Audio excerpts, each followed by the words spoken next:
본문을 직역하면 그들이 율법을 지키지 아니하므로 물 시내들이 내 눈에서 흘러내리나이다. 이 말입니다. 지금 엄청난 말입니다. 지금 시편 119편의 기록자는 성질자가 아니라고 그랬잖아요. 제사장도 아니고 선지자도 아닙니다. 지금 우리말로 표현하면 평신도인데, 이 평신도가 그 당시에 유대인들, 율법을 지키지 아니하고 하나님의 말씀과 뜻을 따라 살지 아니하는 자기의 백성들을 보면서 눈에서 눈물이 흘러내리는데, 얼마큼 흘러내리냐면 시냇물이 흘러내리듯 흘러내리는데, 이게 말이 됩니까? 우리는 눈물도 안 나오잖아요. 남들이 어떻게 살든 뭘 살든 우리는 별로 관심이 없습니다. 나 살기도 바빠 죽겠는데 내가 지금 말씀을 지키고 사느냐 못 지키느냐, 그것 살피고 그 싸움하기도 서로 버겁고 힘든데, 남이 어떻게 사는지 우리가 뭐 관심을 갖습니까? 그러려니 저러려니 하고, 더군다나 우리 교회 교인들도 조차도 아니라면 더더욱 그 사람이 어떻게 살든 그냥 손가락질이나 하고 그냥 욕이나 하고 그러고 끝나지, 우리가 언제 그 사람들을 위해서 운 적이 있습니까? 나를 위해서 울기도 눈물이 메말랐는데, 이 사람은 도대체 이 사람은 어떤 사람일까요? 누굴까? 이거 지금 뻥을 치고 있는 걸까요? 이 사람이 얼마나 눈물이 많이 흘러내렸으면은 시냇물이 흘러내리듯 눈물을 흘렸대요. 자기 일도 아니고 자기 가족들도 아니고 자기 주위에 있는 이스라엘 백성들 때문에 이렇다는 것입니다. 우리가 여기 충격을 좀 받아야 돼요. 우리 목사들이 먼저 충격을 받아야 되고, 그 다음에 여러분들도 충격을 받아야 돼요. 도대체 이 사람은 왜 그러느냐 이유를 알아야 돼요. 어떻게 해서 이 사람은, 우리는 눈물 한 방울 안 나오는데 이 사람은 이렇게 눈물이 흘러내리는 정도가 아니고 시내들이 줄줄줄 흘러내리는 만큼의 눈물이 흘러나올 수 있을까? 왜 그러냐 그 말이야. 이 사람 미친 사람이냐? 아니면 눈물보가 터졌느냐? 아무리 우리가 눈물보가 터져도 눈물이 이만큼은 안 흘러내리잖아요. 그렇죠? 그걸 알아야 돼요. 그래서 목사인 나부터, 목사들인 우리부터 이러한 은혜를 가져야 하고, 교인들이라고 해서 나무랄 할 수 없습니다. 이것은 교인의 고백이니까 여러분들도 여러분의 눈을, 이 정도의 눈물은 흘러내리지 않더라도 먼저는 내 가족들, 내 형제들, 내 식구들, 내 친척들, 그리고 내 주위에 있는 하나님을 믿는다고 하는 사람들의 그러한 그 불신앙적인 삶을 보면서 눈물 정도는 흘릴 줄 알아요. 그런데 뭐 이거 억지로 흘리고 싶다고 해서 흘러지나요? 안 흘려집니다.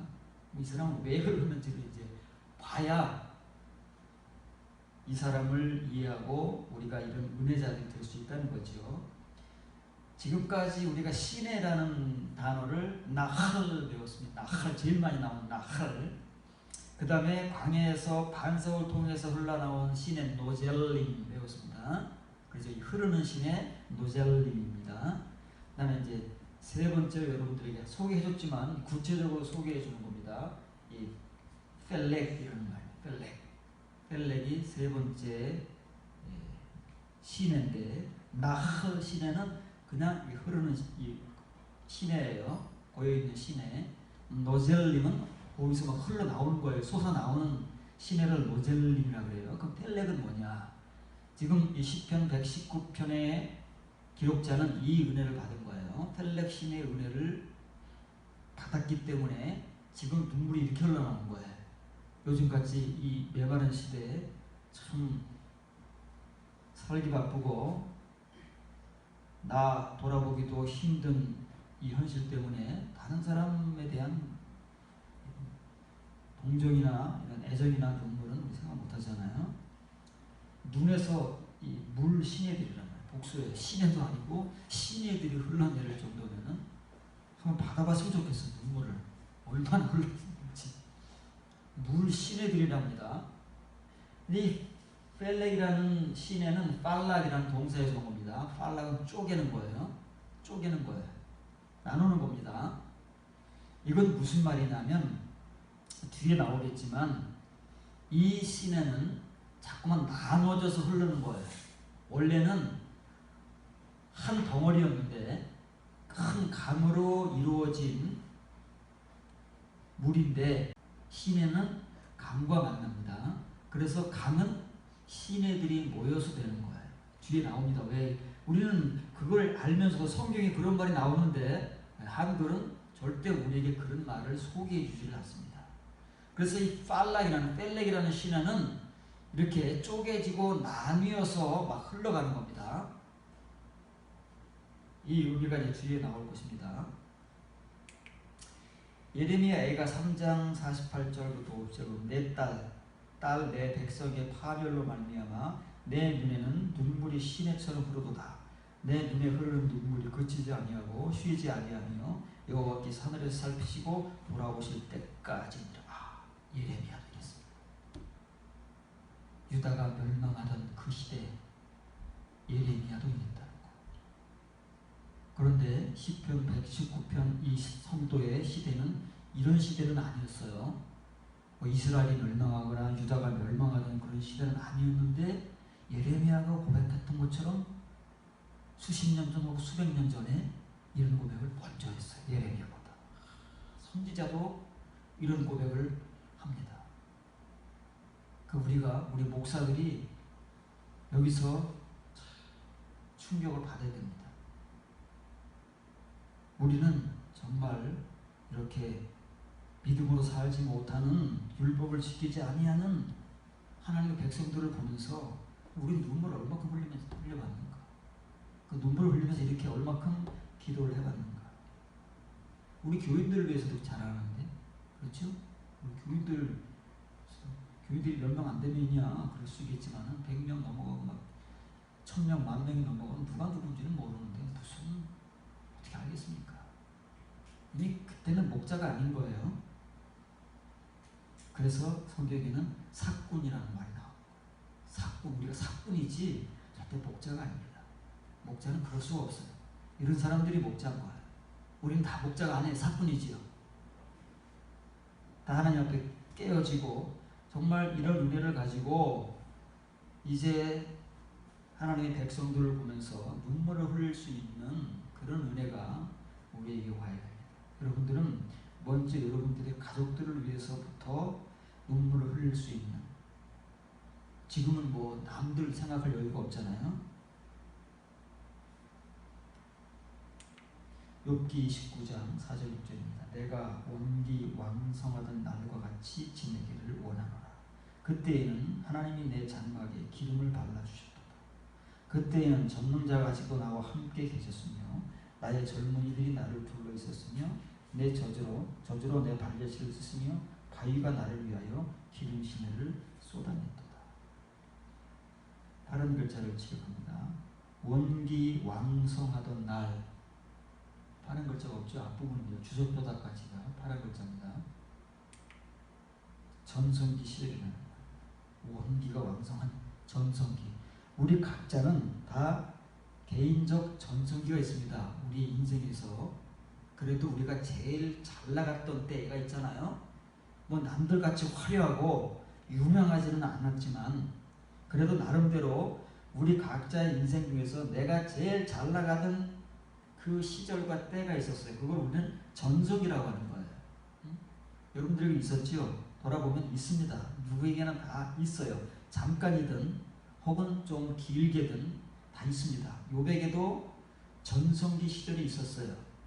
그런데 우리는 우리의 전성기를 무엇으로 생각하느냐 하면은 여러분에게 말했듯이 내가 잘 나가던 때, 내가 성공하고 출세하고 사람들에게 존경받고 유명해지고 이게 내 전성기잖아요. 우리의 전성기잖아요. 왕년에 내가 그래서 옛날 얘기를 많이 하는 거예요. 왕년에 내가 이랬다 이거지, 잘 나갔다 이거잖아요. 근데 욥의 전성기는 그런 게 아니고 뒤에 나오는 것이 욥의 전성기의 내용입니다. 어떤 전성기의 내용이냐면 하나님이 욥의 장막 위에 은밀한 가운데 계시던 때가 욥의 전성기였습니다. 하나님이 계시는지 안 계시는지도 모르는데 욥은 알아요. 자기의 장막 위에 은밀한 가운데 함께 하시는 하나님을 안다고 말해. 욥은 칭의의 믿음이 너무 충만했기 때문에 이걸 알아요. 또 하나는 이 말을 다른 말로 하면 전능자가 나와 함께 하시는 동안, 그때에는 욥의 전성기 시절인데 젊은이들이 나를 둘렀고, 그러면 욥은 이때 나이가 들었다는 거잖아요. 그렇죠? 나이가 이 당시에 젊은이면은 20대에서 40대를 젊은이라고 하는 겁니다. 40대까지. 그러면은 뭐 최소한 60에서 70 이 정도는 넘었을지도 몰라요. 젊은이들이 나를 둘렀고 저주로 내 발자취를 발 씻는 거 아닙니다. 부자 사모님들이 욕조물에 우유로 목욕한다고 그러잖아요. 그 얘기하는 게 아니에요. 발자취, 자기가 걸어온 발자취를 저주로 씻는다고 말해요. 그게 뭐예요? 자기의 발자취가 이만큼 자랑스럽다는 거잖아요. 저주로 씻을 만큼. 그리고 반석은 나와 더불어 기름 시내들을 쏟아내도다. 물 시내가 아니라 기름이 얼마나 많이 흘러나왔으면 기름이 시내들 같이 쏟아져 나왔습니다. 이 말 하는 거예요. 이게 지금 하라프라는 말은, 하라피는 나의 전성기예요. 하라프라는 말은, 헤라피라는 말은 가을 혹은 수확기를 말합니다. 이걸 이제 의역하면 전성기지요. 사람에게 가을이 있습니까? 수확기가 있습니까? 전성기 시절입니다. 때니까 그 전성기 날들이잖아요. 시절. 그래서 이 NKJ, NAS 영어 성경에서는 이걸 그대로 지역합니다. In the days of my prime. prime 제일 잘 나가죠. 최고의 시절. 돌아가고 싶죠. 돌아가고 싶어요. 그때로 돌아가면 우리가 인간적으로 남아 우리의 전성기가 있다면 그때로 돌아가서 다시 시작하고 싶어요. 그렇죠? 그러면 지금 우리는 이렇지는 않을 거예요. 왜? 우리가 살아봤기 때문에 이제는 우리가 그때로 돌아가면 내가 어떻게 살아야 하고 뭘 해야 하고 뭘 하면 안 되고 뭐 이거 너무 잘하니까 아무래도 나을 거 아니겠어요? 그런데 이미 그 지나간 전성기는 다시 돌아오지 않는다. 욥은 회상을 하는 거예요. 이 자기의 전성기 시절에는 세 가지가 있다고 그랬잖아요. 자기 장막 위에 하나님의 은밀한 가운데 거하시고, 그리고 지존자가 나와 함께 하셔서 자기 발자취를 저주로 씻고, 한글 번역으로는 바위가 나를 위하여 기름 시내를 쏟아냈도다. 저주로 쏟아냅니까? 바위에서 무슨 기름 시내가 흘러나오나요? 바위가 기름 시내를 흘러내려면 그 바위는 누가 되어야 돼요? 광야에서와 같이 예수 그리스도가 되지 않으면 그 바위는 절대 물 한 방울도 흘러낼 수 없는 겁니다. 반석이라서, 쭈르라는 말은 반석이라는 말입니다. 하나님께서 모세를 통해서 이 반석을 쳐라 해서 쳤더니 그 반석이 쫙 갈라져서 그것은 노젤린, 그 솟구쳐 흐르는 시내들이 그 60만 3,550명의 장년들뿐만 아니라 성인들뿐만 아니라 애들, 노인들 근 300만 명이 물을 마시고도 남을 만큼의 노젤린 시내가 솟아나왔다고 말해요. 그게 반석이거든요. 그러니까 반석이 쏟아냈어요. 야쭉이라는 말은 쏟아냈다는 말이에요. 뭘 쏟아냈느냐면은 이 임하디라는 말은 나를 위해서가 아니라 나와 함께라는 말이에요. 임이라는 말과 똑같아요. 나와 함께. 반석은 나와 함께, 혹은 반석이 나와 함께 기름 시내들을 쏟아냈어요. 이만큼 욥의 전성 시절은 인간적인 전성기가 아니고 돈 많이 벌고 성공하고 유명해지고 출세하고 이런 전성기가 아니고 하나님이 자기와 함께 하심으로써 이런 은혜가 넘쳤다는 거예요. 칭의 은혜가. 그러니까 욥기를 배우면 왜 내가 지금 칭이라고 얘기하는 줄을 이해를 하실 거예요. 욥기를 다시 봐야 된다 그랬죠. 이렇게 욥의 전성기 시절이 있었습니다. 우리의 영적 전성기는 어떠했을까요? 있기는 했을까요? 있긴 있었지요. 정말 우리가 뜨겁게 기도하고 뜨겁게 하나님을 믿고 뜨겁게 찬송하고 뜨겁게 말씀 듣고 예배드리던 때가 누구에게나 다 있습니다. 시간의 양이 문제인 것이지 얼만큼 했느냐가 문제인 것이지 다 있기 때문에 우리가 여기 앉아있는 것이지 없으면 힘들고 피곤한데 집에서 쉬어야죠. 네. 내일 출근해서 일을 해야 되는데 이 육체적인 힘을 충전해야 되는데 꾸역꾸역 여기 뭐를 와서 하겠습니까? 우리에게 그런 과거가 우리의 지금을 만들어낸 거잖아요. 욥과 같이. 그러니까 욥같이 우리가 이 정도의 은혜는 아닐지라도 각자에게 우리의 영적 전성기 시절에 뭔가 우리도 이런 경험들이 있다고 말해. 나름대로 응답받고 뭐 은혜 받고 이런 게 있잖아요. 학생 때든 청년 시절이든 있다고 말해. 욥에게도 있었다고 말해. 그런데 욥에게는 특별히 반석과 함께 하면서 그 반석이 욥과 함께 그 기름 시내들을 쏟아낼 정도로 은혜가 충만했다는 것입니다. 우리보다는 더 넘쳐났죠. 시편 1편 3절입니다. 그는 시냇가에 심은 나무가 철을 따라 열매를 맺으며 그 잎사귀가 마르지 아니함 같으니 그가 하는 모든 일이 다 형통하리로다. 형통, 번영, 성공 이런 뜻입니다. 우리는 이 말을 물질적인 것으로 이해를 해서 하나님께서 축복을 해주시는 것으로, 그래서 사업이 잘 되고 기도가 응답되고 좋은 직장 취직하고 이런 것들로 해서 사람들은 이 말이 그런 것인 줄 알고 형통이라는 것은 하나님을 형통하게 해달라고 기도합니다. 어떤 형통이요? 우리의 육신적이고 현실적인 문제에 있어서 형통을 요구하지만 그 형통 앞에 이런 전제 조건이 붙는 거예요. 우리는 늘 이런 조건은 도외시하고 결과만 바라는 거예요. 결과만. 가만히 앉아서 결과만 달라는 거예요. 성경은 그렇지 않은데 성경은 누를 막론하고 이런 결과적인 은혜가 있고 하나님께서 역사하시는 그 사람에게는 반드시 앞에 전제 조건이 붙어요.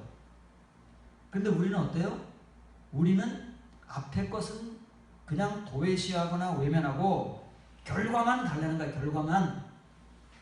형통하게 해주시옵소서, 응답하여 주시옵소서, 병 고쳐주시옵소서, 사업 잘 되게 하여 주시옵소서, 문제 해결하여 주시옵소서, 좋은 데 가게, 좋은 대학 가게 하여 주시옵소서, 좋은 직장 취직하게 하여 주시옵소서.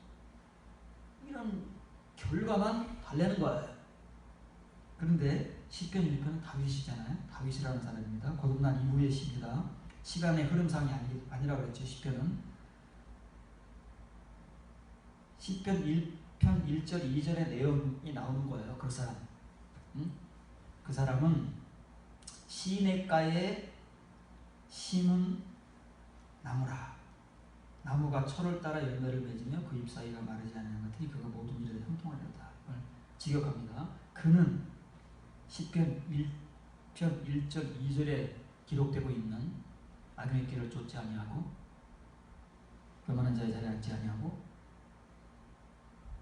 그런 사람, 오직 여호와의 율법을 즐거워하여 주야로 그 율법을 묵상하는 그 사람, 그 행복한 사람, 그 사람은 자기 때가 자기 때. 자기 때는 언제예요? 여러분의 때는 언제입니까? 이 사람에게는 자기 때가 있답니다. 여러분 때가 언제예요? 그 때 열매를 맺는데요. 여러분은 언제 열매를 맺었습니까? 열매를 맺어야 때가 아는 거예요. 열매를 맺지 못하면 때를 몰라요. 그렇죠?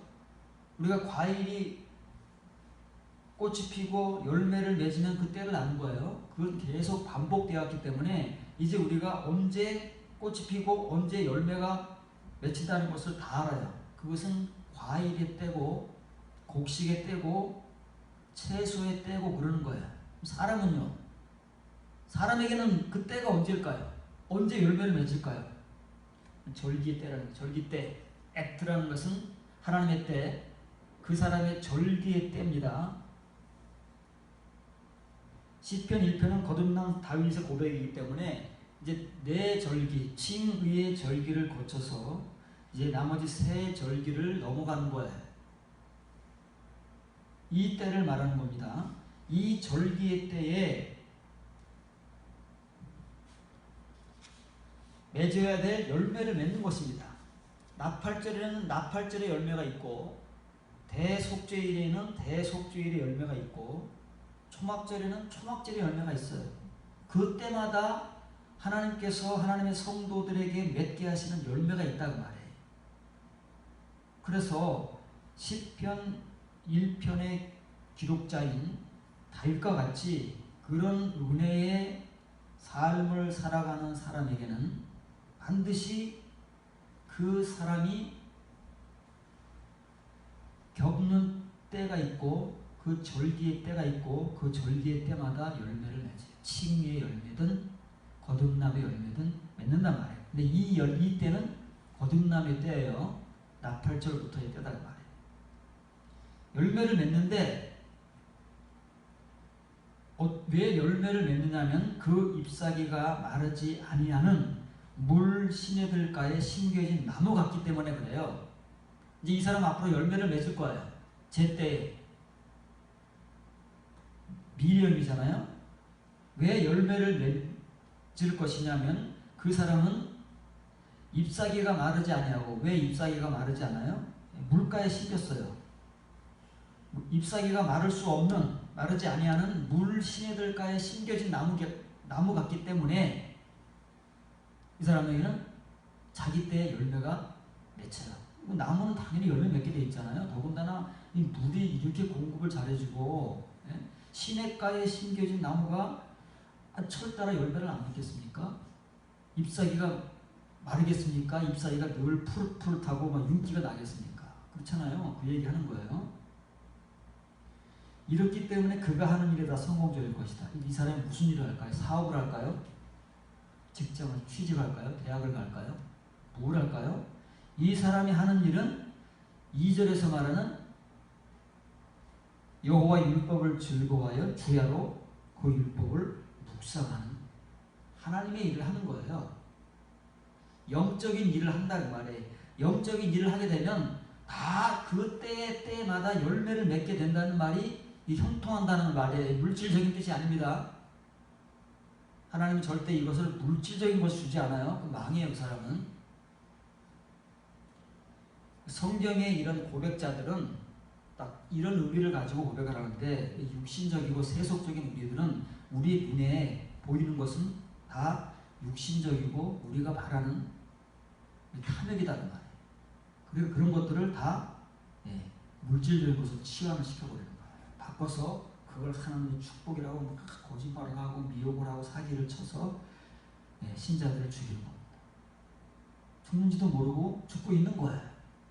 말씀을 들어서 은혜를 받고 이 말씀으로 정말 성장을 하고 말씀에 기록된 대로 내 절기의 때를 거쳐가면서 그 절기에 합당한 열매들을 맺어가기 위해서 우리가 그냥 물 시냇가에 심겨진 나무 같은 존재가 되어야 되는데, 그러지는 못하고 그런 거는 관심이 없고 그냥 이 세속적이고 세상적이고 인간적이고 육신적인 것들, 그런 것들이 잘 되면 좋고 그런 것들이 눈앞에 좋으니까 그런 것들이 형통이고 축복이고 성공이라고 합니다.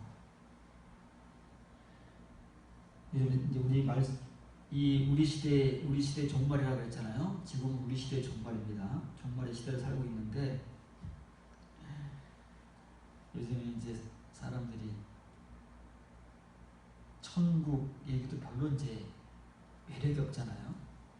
천국 얘기 무슨 매력이 있습니까? 당장 천국이 임하는 것도 아니고 내가 당장 천국에 가는 것도 아니고 지금 당장 내가 필요한 것은 이 세상의 것이잖아요.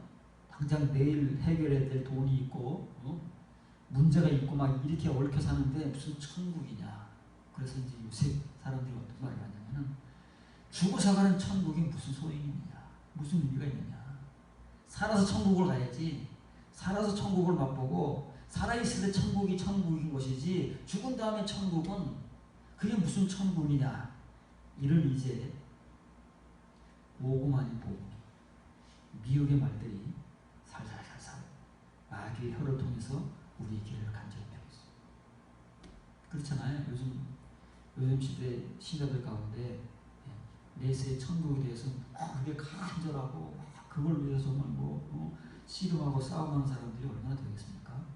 지금 우리의 씨름과 싸움은 당장 우리의 코앞에 닥쳐 있는 우리 현실의 삶인데 거기서 허우적거리고 있는데 그런 사람들에게 내세의 천국 그럼 귀에 들어오겠느냐고요. 듣기는 그냥 들어주지만은 정말 매력적이고 내가 그것을 꽉 붙들고 나아가고자 하는 그런 욕망을 나에게 주겠느냐 그 말이지. 그렇지는 않다 그 말이에요. 그래서 이 여호와의 율법을 즐거워하여 주야로 그 율법을 묵상하는 그 행복한 사람, 그 사람이 행복한 거예요. 복 있는 사람은 이런 게 아니에요. 한글같이 이런 그 사람이 행복한 사람이에요. 이미 그 사람은 행복이 뭔지를 알았어요. 이 은혜를 통해서. 그래서 그 행복한 사람은 이런 존재다 그 말. 이런 존재. 이런 존재이기 때문에 그 사람은 당연하게 자기 때, 절기의 때가 되면 그 절기 열매를 맺게 돼 있어요. 이걸 이제 나무 같다는 말이잖아요. 사람이 나무 아니잖아요. 물론 예수 복음서에서도 이제 사람을 나무에 비유하잖아요. 열매 있는 나무, 열매 없는 나무. 열매 없는 나무는 찍혀서 아궁이에 던져지고 열매 있는 나무는 하나님께서 영접하시고 물론 이제 나무에다 비유하지만 그래서 나무 같다고 이렇게 비유해 이것도 샤술이라는 말은 심겨졌다고 해요. 심겨진 나무 같은 거예요. 어디에 심겨졌느냐면은 파르게이 시내들가에 물 시내들가에 물이 많은 시내들가에 심겨진 나무 같기 때문에 그 사람의 절기를 따라서 열매를 잘 맺게 돼 있어요. 그 얘기를 하는 것입니다. 그래서 이 사람이 어떤 일을 하든 영적인 일입니다. 다 잘 돼요. 왜? 잘 된다는 말은 열매가 잘 맺힌다는 거예요. 이런 상태에서 열매가 안 맺히겠습니까? 열매가 안 맺히면 이상한 거죠. 형통이라는 말, 축복이라는 말, 성공이라는 말 거기에 현혹되지 마시기 바랍니다. 물질적인 의미에 이 성공이라는 말은 영적인 일, 그가 행하는 모든 신앙적인 일이에요. 그건 잘 되게 돼 있어요. 왜? 열매가 잘 맺혀지게 돼 있어. 이 사람은 절기를 따라서 그 얘기를 하는 것입니다. 자, 이제 여러분이 이제 팔락이란 왜 지금 이 시내가 펠렉이라는 단어로 나오고 왜 지금까지 여러분들에게 소개해준 이 성도들은 하나님의 이 시내를 이 펠렉이라는 말로 고백을 하고 있느냐 하는 것을 잘 이해를 해야 됩니다. 시편 46편 4절로 줍니다. 한 시내가 있어 난이 흘러 하나님의 성 곧 지존하신 이의 성소를 기쁘게 하시도다. 하나님의 그 성 중에 계시니 성이 흔들리지 아니할 것이라. 새벽에 하나님이 도우시리로다. 새벽에 뭘 도울까요? 뭘 도울까요? 어떻게 도울까요? 새벽에 우리는 그냥 이런 막연한 말로 복음을 받아가지고 새벽에 도와달라고 그래. 뭘 도와주는 줄 알아야 도와달라고 그렇게 아니겠어요? 그냥 도와달라는 거예요. 우리 모든 기도는 막연한 거예요. 복음도 막연해요. 왜? 우리는 그렇게 읽고 그렇게 전하고 그렇게 배워왔기 때문에 우리의 복음이라는 것은 정말 취약하고 내용이 빈약해요. 그래서 논리가 박약하고 그래요.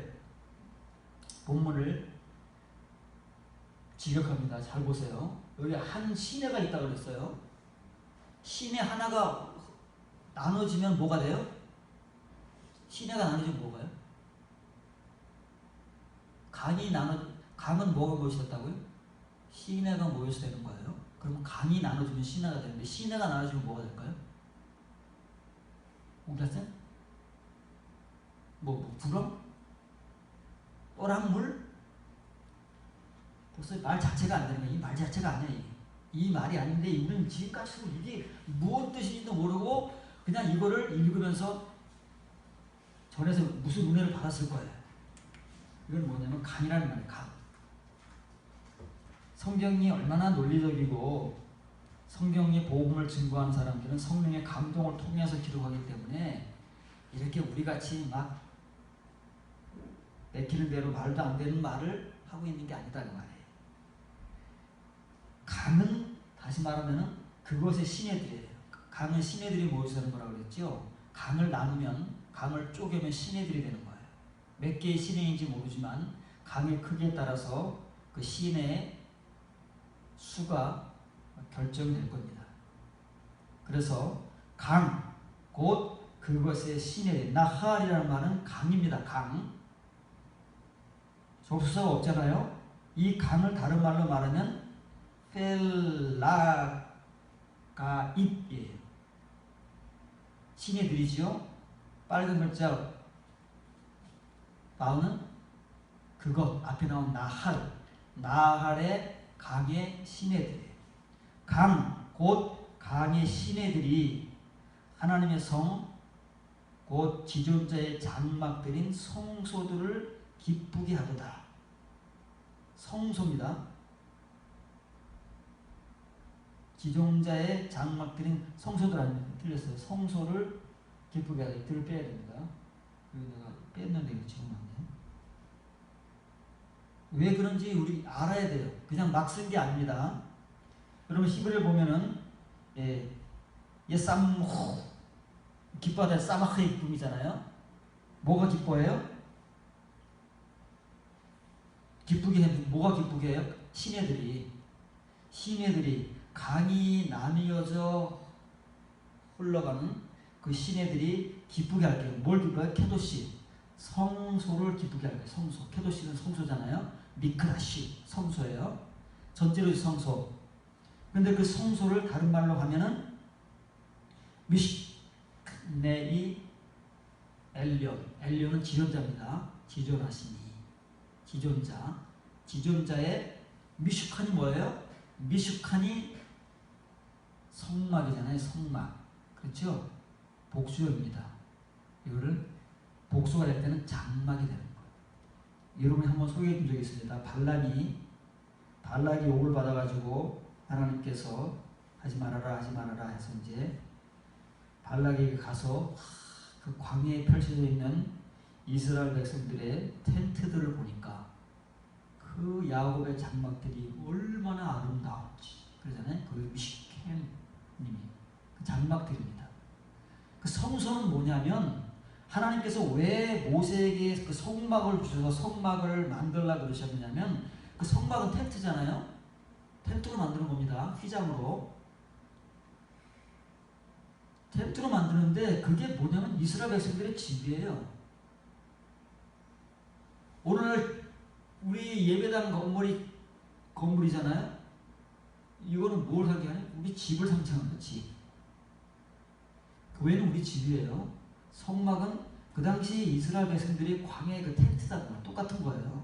성막도 텐트고 이스라엘 백성들의 집도 텐트예요. 그걸 장막이라고 그랬어요. 그래서 하나님의 성소는 지존자의 장막들이에요. 우리는 성막, 성전을 보면은 그것밖에는 안 보이잖아요. 건물로 보는 거예요. 그걸 보고 우리 집을 봐야 돼. 우리 집을 보면 내가 보여요. 나라는 말이야. 성막이 뭐예요? 누구예요? 예수 그리스도. 성전이 누구예요? 예수 그리스도. 우리는 건물밖에 보이지 않으니까 이놈의 건물을 막 짓는데 난리를 치는 거예요. 유대인들이나 우리랑 똑같아요. 건물 입히고 막 웅장하고 화려하게 중세시대 그 캐톨릭이 그렇게 부흥했을 때 뭐만 남았어요? 지금 건물만 남았어요. 웅장한 건물, 몇백 년 된 건물은 남아있지만 그 유럽 그 웅장한 건물 교회에 교인들이 없잖아요. 떠나는 거 없어요. 텅텅 비어 있어요. 지금 다 다른 용도로 사용되고 있고 세주고 막 그런. 특히 영국에 가면, 영국이 제일 그렇대요. 영국의 그 유명한 그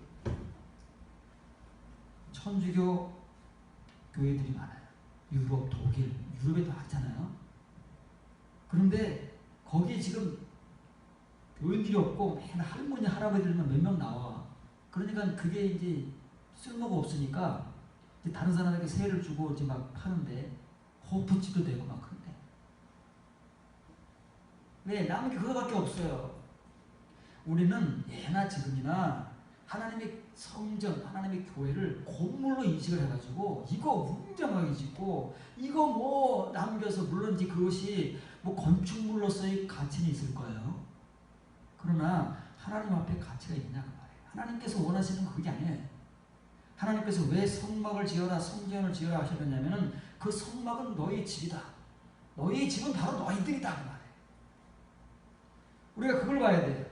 그걸 보지 못하면 하나님의 성소가 뭔지, 지존자의 장막 왜 이렇게 표현을 하는지, 다윗이 하나님의 성전을 못 지어서 그 한을 품고 죽은 다윗이 왜 이렇게 표현을 하는지 이해를 해야 된다.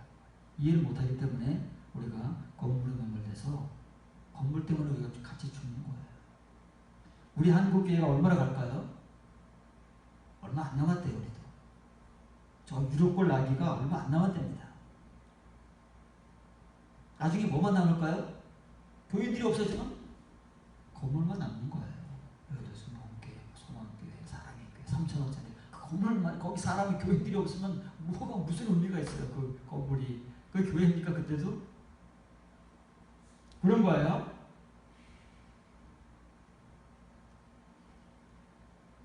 그러면 하나님의 성전에는 뭐가 있어야 돼요? 펠렉 있어요. 펠렉들이 있어요. 그 펠렉들이 뭐라고 해요? 펠렉들이 바로 하나님의 성도들인 거예요.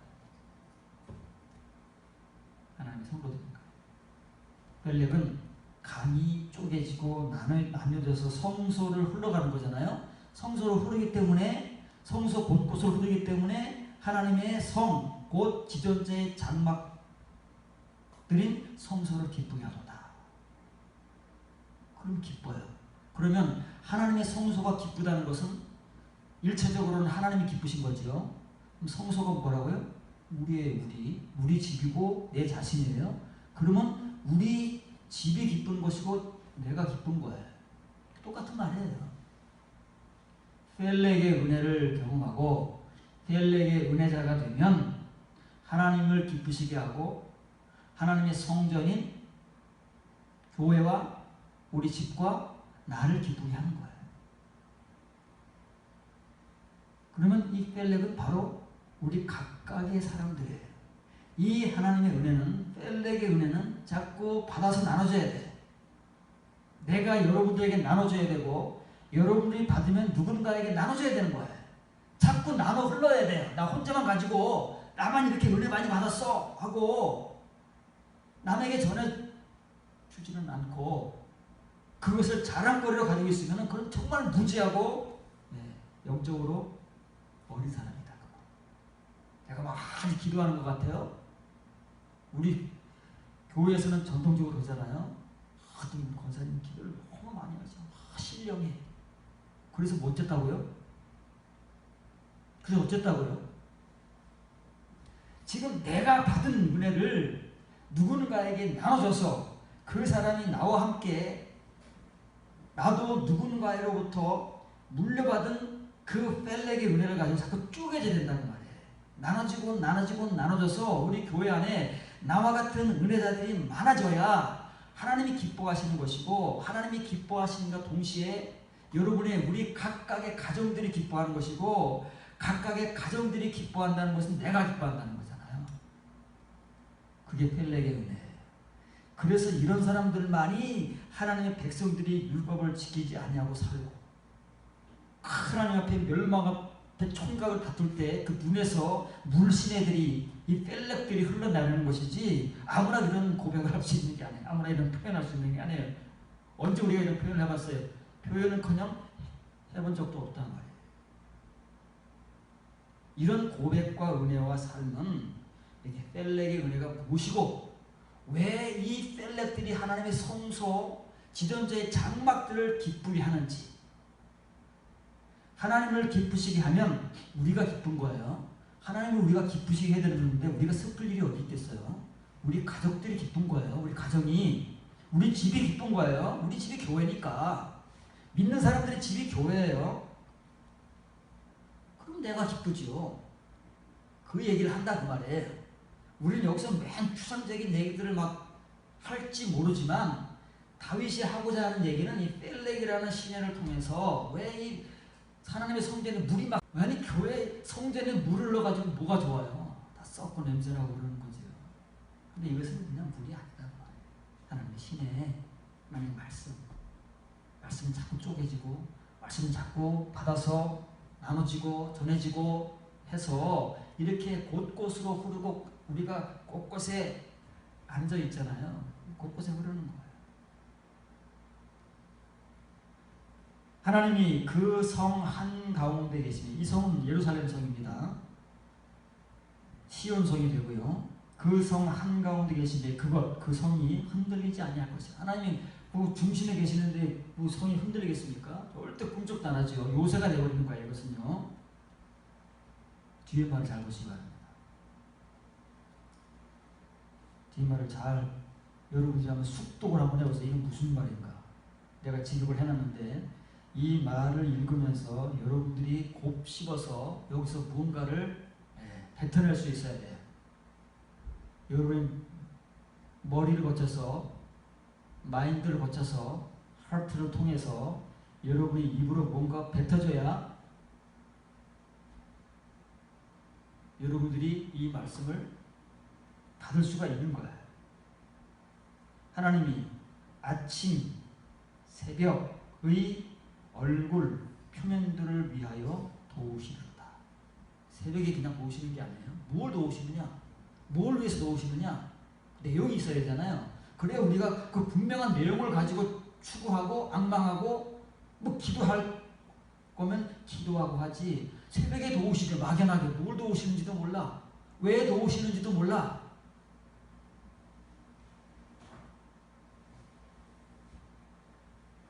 이 얘기를 하는 것입니다. 자, 성소가 단수입니다. 케도시는 성소예요. 미크다시하고 똑같은 겁니다. 성소가 뭔지 알죠? 마당, 성소, 지성소를 다 합해서 성소라고 하는 거예요. 성막이라고도 하고 성소라고도 하는 거예요. 성소를 펠렉들이 기쁘게 하는 거예요.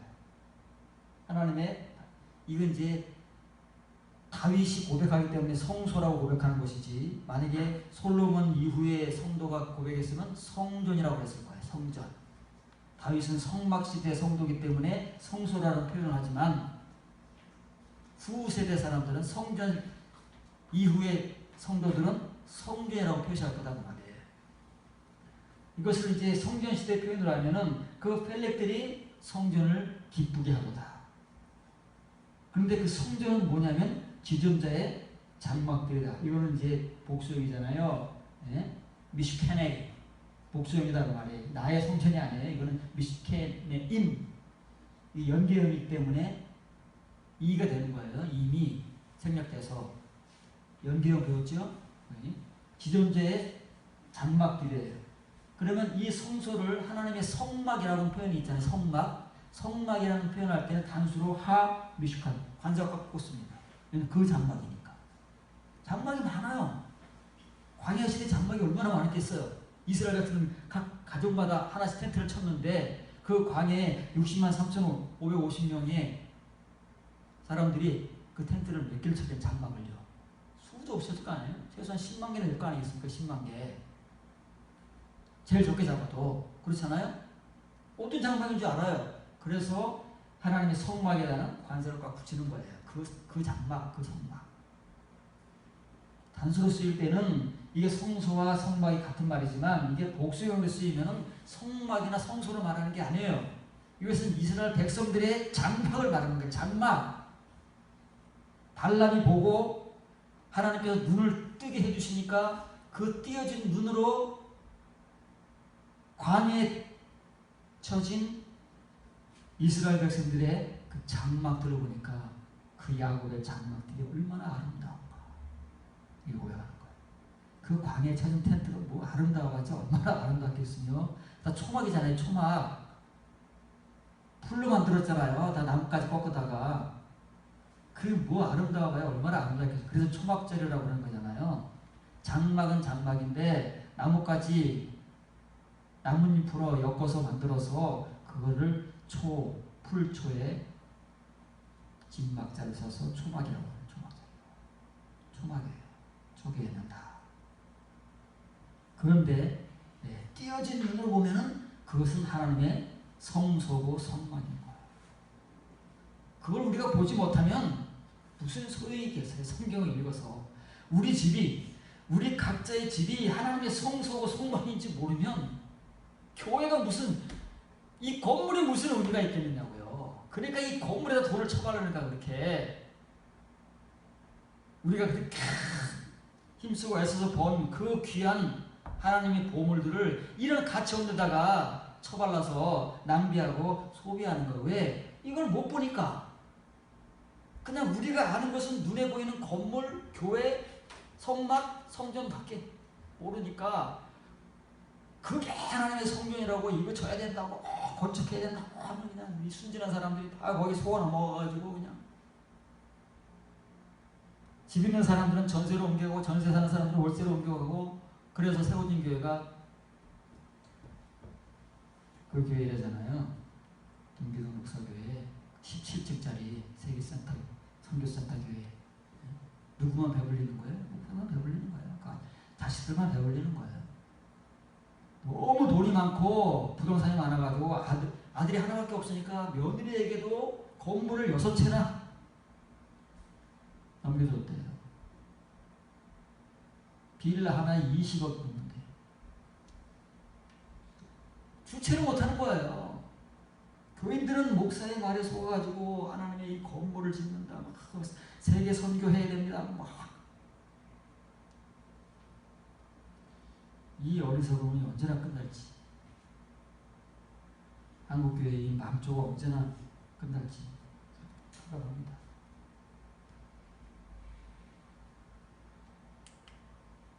자, 하나님께서 그 성을 도우실 것입니다. 하나님께서 그 중심에 계시기 때문에 예루살렘을 도우실 거예요. 시온을 도우실 거예요. 왜 도우셔요? 하나님이 계시는 곳이니까. 하나님의 성입니다. 하나님의 집입니다. 하나님의 터잖아요. 하나님께서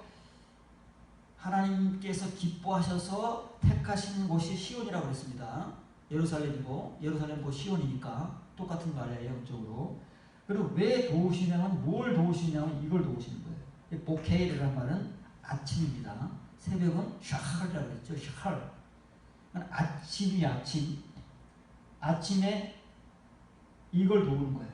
이걸 위해서 도우는 거예요. 라 빼놓은 파나의 복수형입니다. 파나는 얼굴이에요. 얼굴. 아침의 얼굴이 뭐예요? 얼굴이 하나가 아니라 얼굴들이에요. 아침의 얼굴들은 많아요. 아침의 얼굴들. 아침에 성도가 되는 사람의 얼굴들. 모습들 많아요.